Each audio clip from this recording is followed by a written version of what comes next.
Bonjour, alors aujourd'hui je vous présente une de mes dernières acquisitions, le Édouard Munch Tarot. Je suis désolée, c'est ma petite chienne qui fait du bruit à côté, une de mes petites chiennes. Donc voilà, c'est un tarot qui est spécialisé pour les questions sentimentales. Cette créatrice, alors attendez, est-ce que j'ai le nom? C'est vrai que je n'ai même pas regardé avant de vous faire la vidéo. Je ne le trouve pas sur la boîte. Bon, on regardera ultérieurement. Je vous le mettrai sinon dans la barre d'infos.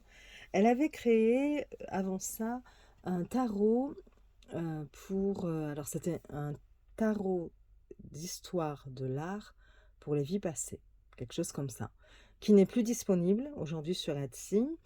Bon, qui reviendra peut-être, hein, parce que c'est déjà arrivé qu'il ne soit plus disponible. Et puis après, de nouveaux exemplaires étaient mis en vente. Et donc ça, c'est sa deuxième création. Donc vous avez un grand livre, mais alors, tellement grand que je vais avoir du mal à vous le montrer en entier par rapport à la caméra. Donc c'est un très très grand livre euh, de 85 pages à peu près. Et le toucher, et c'est un peu velouté pêche, vous voyez, le toucher du livre. Il est tout en couleur, il est super joli, hein. Donc voilà. Alors moi, vous voyez des feuilles dépassées parce que j'ai fait, bien sûr, elle est tout en anglais, donc j'ai fait la traduction avec Google Traduction et j'ai imprimé les feuilles et je les ai mises page par page, histoire de pouvoir lire le livre tranquillement lorsque je fais des tirages parce qu'il est très très intéressant. Donc, je vous montre un petit peu d'abord le livre. Donc, voilà la page. J'ai pas beaucoup de place en plus de présentation. Et elle explique un petit peu. Donc, ce livre, dans ce tarot, mince, elle a repris des peintures de Édouard Munch, justement. Donc, le tarot est super beau, vous allez voir. Alors, je voulais un petit peu déjà son introduction. Donc, dans l'introduction, elle explique que elle a d'abord cherché à voir quelles lacunes on pouvait avoir dans le domaine justement du tarot pour les interprétations, voilà, enfin pour apprendre, pour l'apprentissage. Qu'est-ce qui pouvait manquer sur le marché entre guillemets. Donc en termes de propositions, de ce qui peut être, voilà, je bafouille, ce qui peut être proposé sur le marché actuellement pour faciliter l'apprentissage. Et elle s'est rendue compte quand même que lors de ces consultations, il y avait plus de 50% de questions qui concernaient le domaine sentimental. Donc elle s'est dit, ben, pourquoi pas faire un jeu qui serait spécifique aux questions sentimentales. Euh, donc voilà. Ensuite, elle explique qu'elle a connu le travail de Munch en faisant son projet de journal, parce qu'effectivement, elle a fait un journal tarot, pour guérir les chagrins d'amour. Donc je ne le connais pas, ce journal. C'est vrai que j'aimerais bien, je n'ai pas encore regardé si on pouvait le trouver facilement ou pas. Il ne me semble pas l'avoir vu sur sa boutique Etsy. Mais il faudra que je me renseigne pour voir. Donc, parce qu'elle nous dit aussi qu'il y a des tirages de proposés dans ce journal. Et donc, son journal, elle l'a axé visiblement sur le travail de Munch aussi. Et c'est là qu'elle s'est dit que Munch embrassait beaucoup le thème des relations dans son travail, avec une plus grande intériorisation et vulnérabilité que les autres peintres. Et elle dit: je suis tombée amoureuse de la qualité subjective de son travail expressionniste. Voilà, donc elle explique qu'effectivement son jeu précédent, le tarot de l'histoire de l'art pour les vies passées, comportait 78 peintres historiques, et que même si elle a ressenti un vague lien avec eux, elle n'a développé aucun type comment dire, de relation personnelle avec eux. Alors qu'elle s'est sentie vraiment directement concernée et touchée par le travail d'Édouard Munch. Donc voilà, ensuite, je passe rapidement, hein, pour pas non plus que ça vous ennuie trop.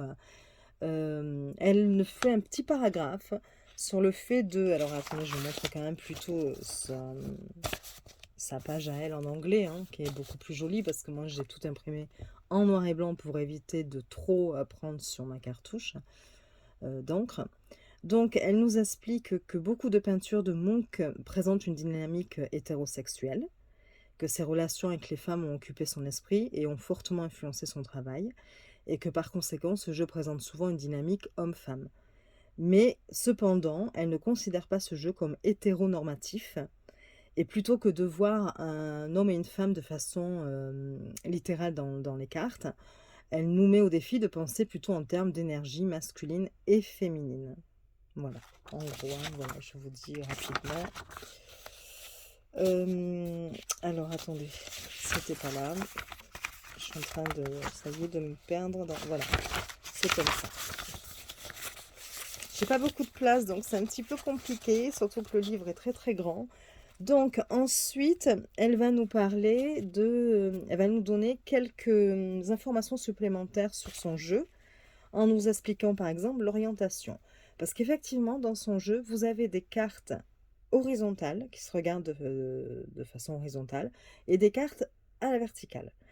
Et donc, si on a envie de prendre en compte l'interprétation des cartes renversées, elle nous explique que lorsqu'on tombe sur une carte horizontale, pour savoir si elle est renversée ou non, eh bien, il faudra prendre en compte le texte qui aura décrit dessus et de se dire que si le texte est plutôt tourné vers la droite, ce sera une carte qu'on considérera comme à l'endroit.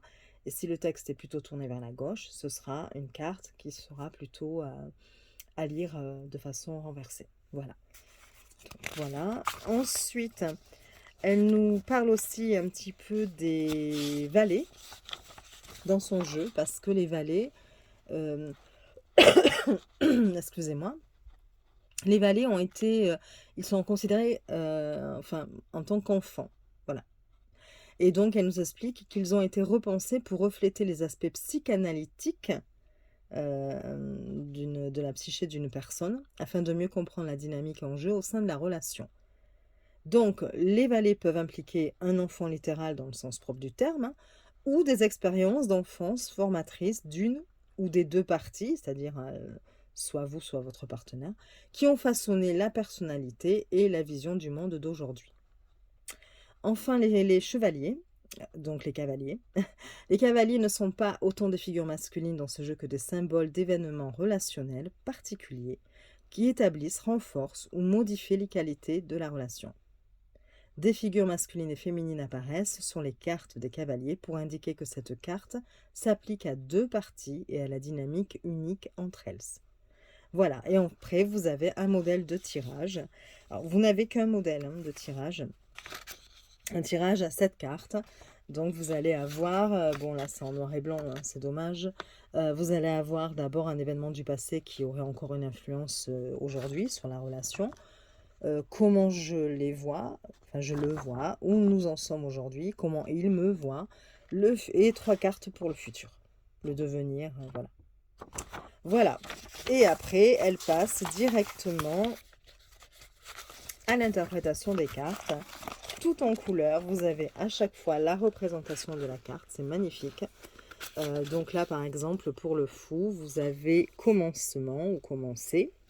Vous avez le nom de la carte, le fou évidemment, et vous allez avoir une lecture générale. On vous dit de quoi parle en général la carte du fou.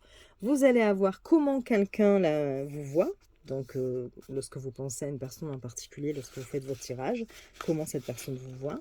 Le devenir dans la relation, donc le futur de la relation.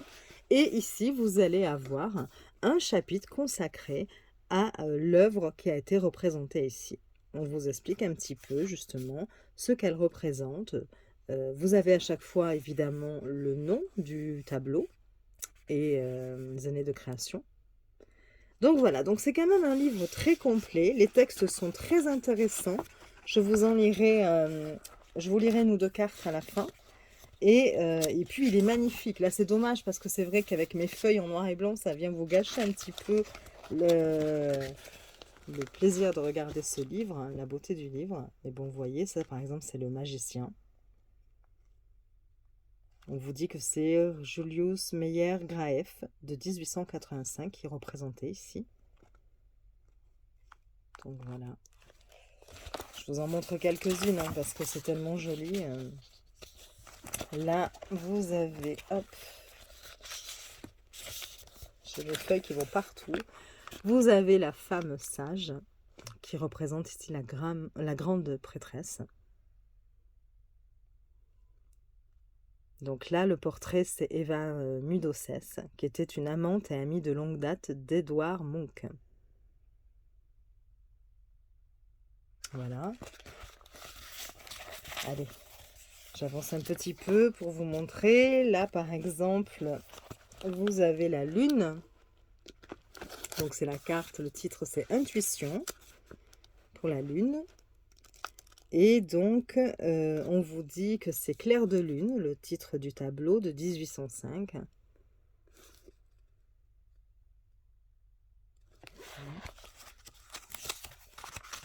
Une petite dernière, avant de vous lire tout à l'heure les deux cartes. Là, vous avez le valet de coupe. Et donc, le titre, c'est l'enfant sensible. Vous voyez, c'est ce qu'elle disait, que les valets représentaient souvent une carte d'enfant. Voilà, et donc le titre c'est les garçons baigneurs, le titre du tableau de 1904. Vous allez voir, les cartes sont vraiment très très belles. Donc voilà, donc je vais essayer de fermer le livre sans bouger la caméra, ce qui n'est pas simple. Et puis on regardera tout à l'heure un petit peu une ou deux cartes justement. Alors, nous passons aux cartes. Les cartes arrivent dans un pochon comme ceci, que je n'aime pas. Voilà, j'aime pas du tout le pochon. Déjà, j'aime pas le petit truc, là, ici. C'est une fleur, je pense. Je suis pas fan. Voilà, la couleur bleue comme ça, foncé, j'aime pas du tout. Donc voilà, donc je pense que je le changerai, là. Je l'ai gardé pour vous le montrer. Mais bon, au moins, il y a eu quand même l'effort d'un petit pochon. Et puis, vous avez les cartes qui arrivent dans une boîte, une jukebox. Voilà.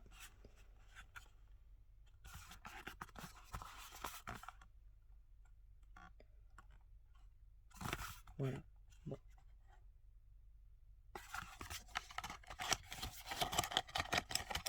Je vais le faire juste pour si j'y arrive. Moi, j'aime pas les jukebox, j'ai beaucoup de mal. Hop. Je trouve que c'est pas pratique pour sortir les cartes, pour les ranger. Parfois, on peut les abîmer parce qu'elles se coincent dans le fond. Bon, voilà. Donc, enfin, j'ai... Mais bon, voilà. Donc, vous avez une boîte et vous avez les cartes. Donc, les cartes, le dos se présente comme ceci. Bon, comme je le disais dans ma précédente vidéo, qui faisait un point, enfin un retour sur les tarots achetés depuis janvier 2023. Donc j'avais présenté succinctement ce tarot. Ben oui, effectivement, le dos, j'ai un peu de mal. Voilà. J'étais un petit peu déçue par le dos, parce que je trouve que la couleur ne se prête pas à la beauté des cartes derrière, à la beauté des tableaux. Vous voyez, c'est un peu trop flashy à mon goût. Voilà. Bon, après, voilà, c'est joli hein, comme ça, mais ça ne va pas avec le thème du tarot pour moi. Voilà. La qualité des cartes, fine, mais ça va. Souple quand même, c'est sûr. C'est bon, un petit peu plus d'épaisseur, ça n'aurait pas été plus mal. Mais bon, voilà, on va pas se plaindre non plus. Vous avez la taille des cartes. Hop là, je vous montre. Voilà, elles sont légèrement plus grandes, et encore que non, non. Si je les tiens comme il faut, non, c'est la même hauteur. Par contre, elles sont un petit peu plus larges. Voilà pour les aspects techniques. Et maintenant, on va pouvoir regarder les tableaux. Alors, vous avez 81 cartes, parce que vous avez 3 cartes supplémentaires que nous verrons à la fin. Et puis, ben, je vous montre tout de suite. Donc, le fou, le commencement.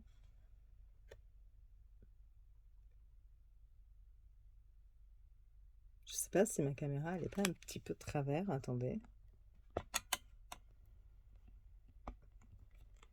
Voilà. Alors, le fou, le commencement. Le magicien, manifestation. La grande prêtresse, je sais pas pourquoi je vous la mets à l'envers d'ailleurs. La femme sage. C'est très très joli. La femme fertile pour l'impératrice.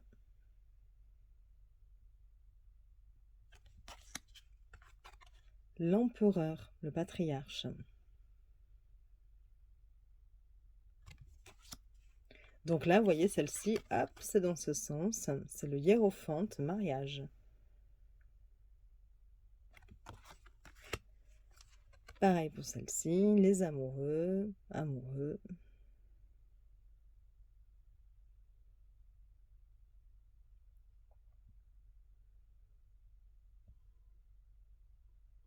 C'est marrant d'ailleurs parce que j'étais en train de me dire, à travers la caméra, hein, mais bon, j'imagine que là, il y a un homme et donc là, il y a une femme.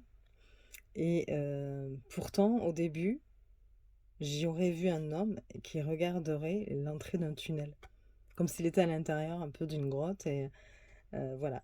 Et puis en fait, après, non, la logique me dit, ben non, non, non, il y a bien ici une femme de destinée et puis un homme qui la regarde. Enfin, je pense, faudra que j'aille voir. Alors ensuite, vous avez le chariot, conduire.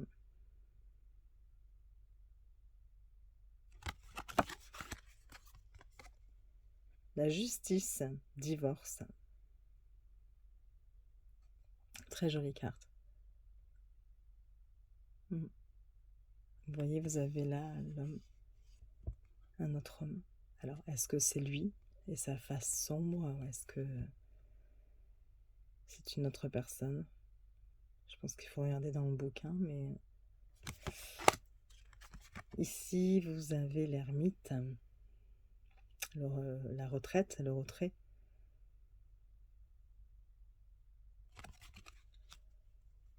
La roue de fortune, qui représente le destin.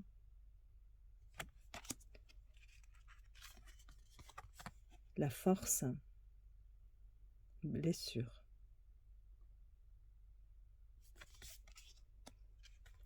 Le silence avec le pendu.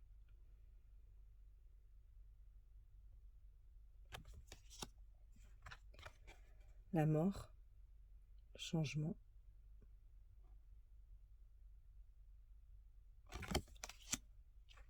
Tempérance, dynamique.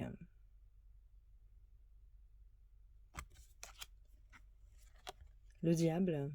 Bon, diable. J'espère qu'il n'y a pas trop de reflets. La tour, séparation. On voit qu'il tient son cœur ici.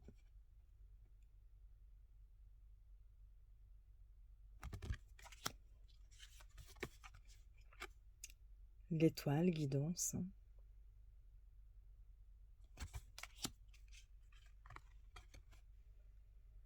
La lune, intuition.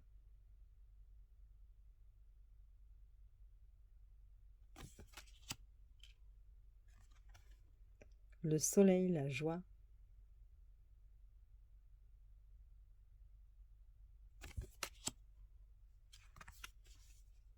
Le jugement, l'éveil.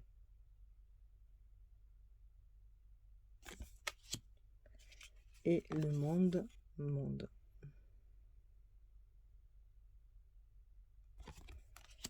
Alors, les coupes d'abord. Alors, attendez, je tourne ma fiche, parce que j'ai traduit certains mots-clés que je ne savais pas. Donc là, vous avez l'as de coupe, c'est l'espoir.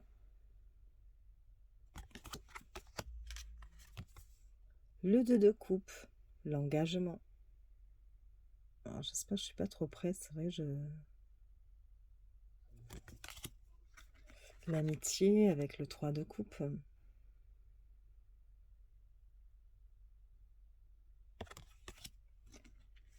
Le 4 de coupe, c'est le mécontentement.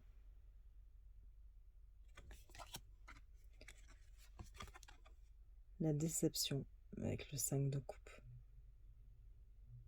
Ça reprend le Rider-Waite-Smith hein, quand même. Le 6 de coupe, l'enfance.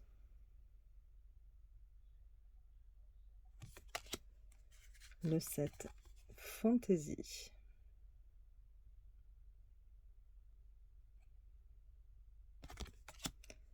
Le 8, aller de l'avant.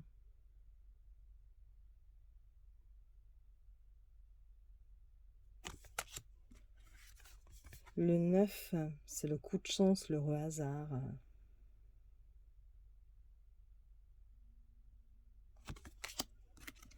Le 10, ah, non, c'est comme ça. L'accomplissement.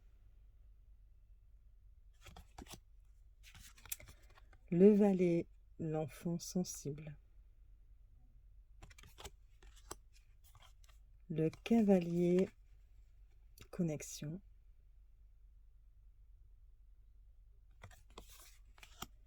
La reine, intensité.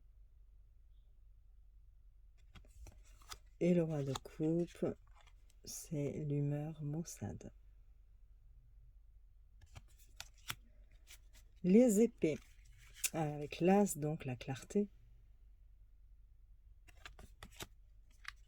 Le 2, aveugle, l'aveuglement. Le 3, le cœur brisé.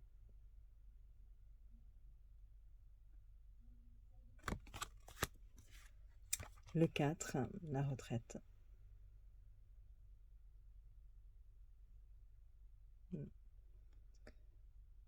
J'ai beaucoup d'ombre, c'est dommage. 5, la défaite.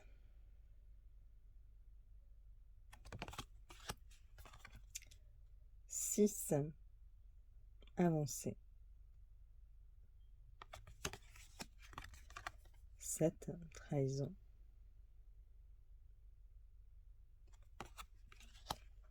8, obscurité. Le 9, l'anxiété.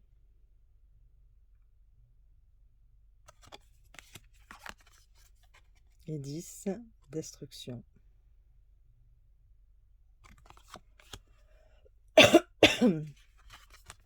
Le valet d'épée, c'est l'enfant traumatisé.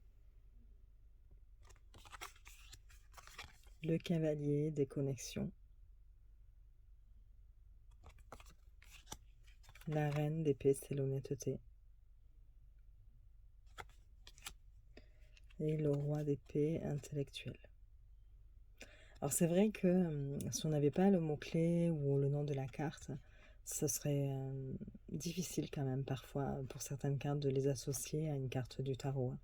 Sans le bouquin ou sans le mot-clé et le nom de la carte, bon, toutes les cartes ne seraient pas facilement identifiables. Alors, vous avez maintenant les bâtons avec la passion pour l'as. Le 2, c'est la discussion. Le 3, la jalousie. Le 4, célébration. 5, conflit. 6 de bâton, réconciliation. 7 de bâton, évasion.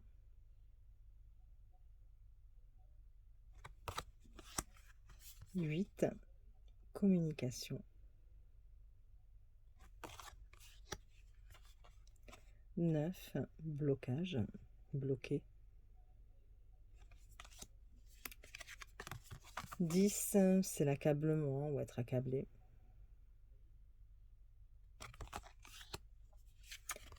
Pour le valet, c'est l'enfant aventurier. Elle est très jolie, cette carte. J'aime beaucoup. Le cavalier, poursuite. La reine de bâton, c'est vivace, vivacité. Et le roi de bâton, c'est l'artiste. Voilà. Et enfin, la dernière série, donc c'est la série des pentacles. Pour l'As, vous avez substance.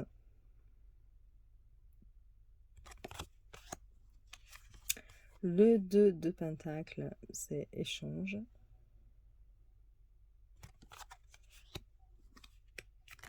Oups. Le 3, complété.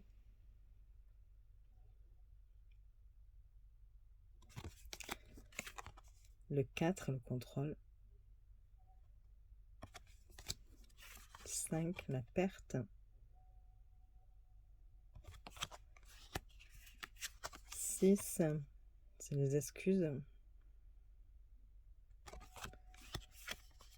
7, désir, l'envie.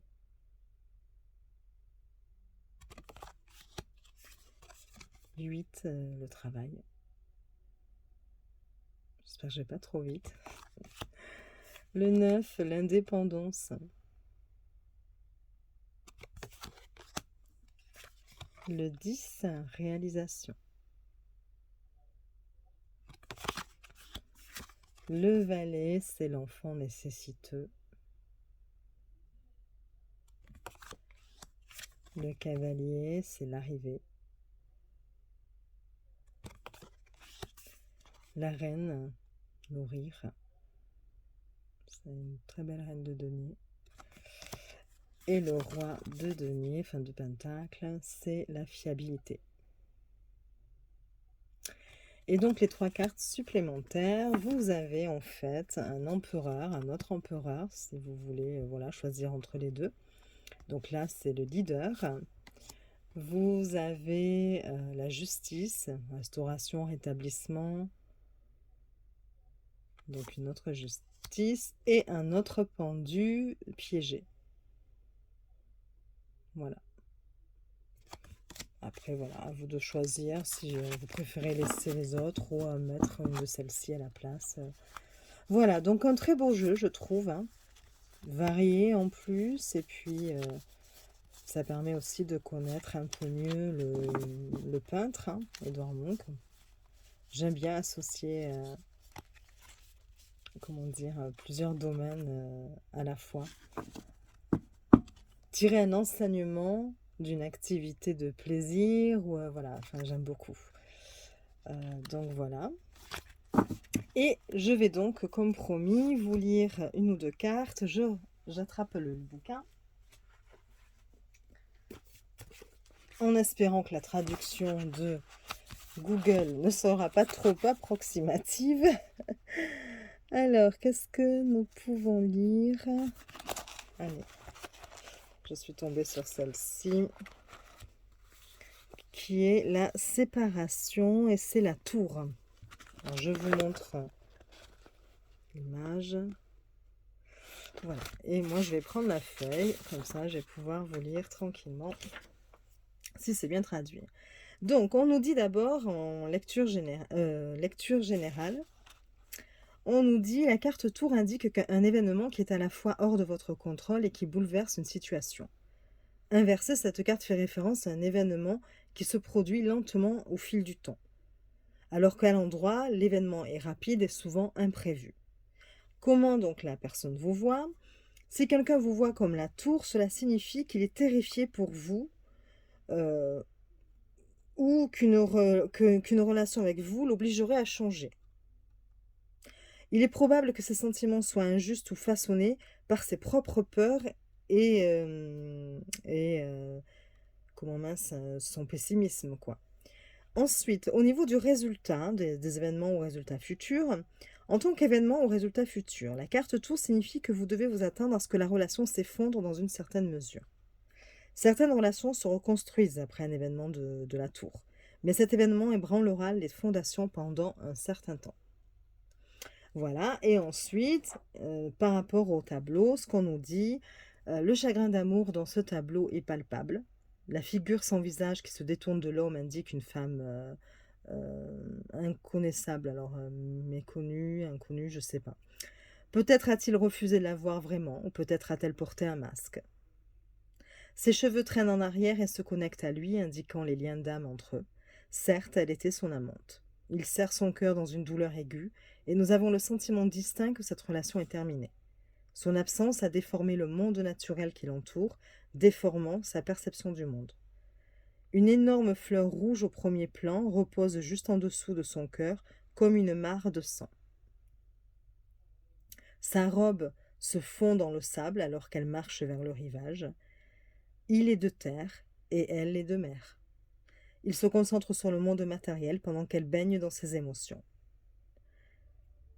Le lien clair entre eux peut les rapprocher à un moment donné dans le futur. Voilà, donc voilà pour cette première carte. On va essayer d'en lire, pourquoi pas, une seconde, histoire de vous montrer ce que ça peut proposer. Bon, allez, je suis tombée sur celle-ci. On va garder celle-ci. Donc, c'est le 3 de coupe. Vous voyez. Voilà. Je vais prendre la petite feuille et cela nous dit. Alors, le 3 de coupe, le titre, c'est l'amitié. Le 3 de coupe est une carte jubilatoire de camaraderie et de socialisation. Lorsque cette carte apparaît, vous pouvez vous attendre à ce qu'une amitié se développe parallèlement à des engagements sociaux agréables. Un groupe d'amis émerge et ça marque une phase agréable de votre vie. Inversée, elle peut signifier la fin d'une amitié.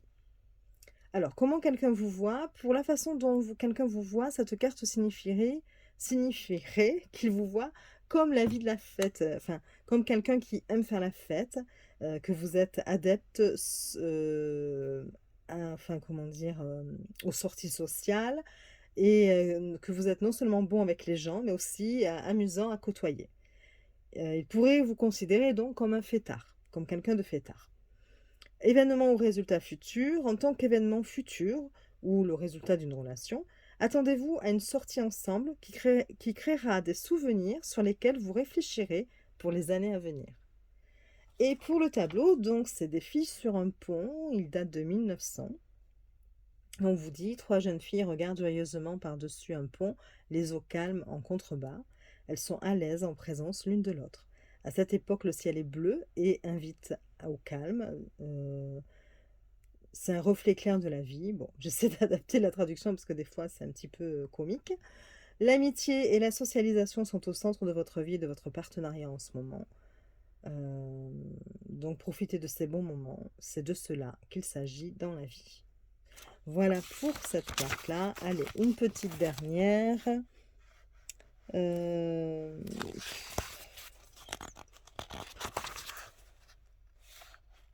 Allez, jalousie. 3 de bâton, parce que ça m'intriguait d'associer la jalousie aux 3 de bâton. Donc, on va bien voir ce qui est dit. Donc, je vais peut-être vous remontrer un petit peu mieux. Hop. C'est malheureux de ne pas avoir de place. Voilà.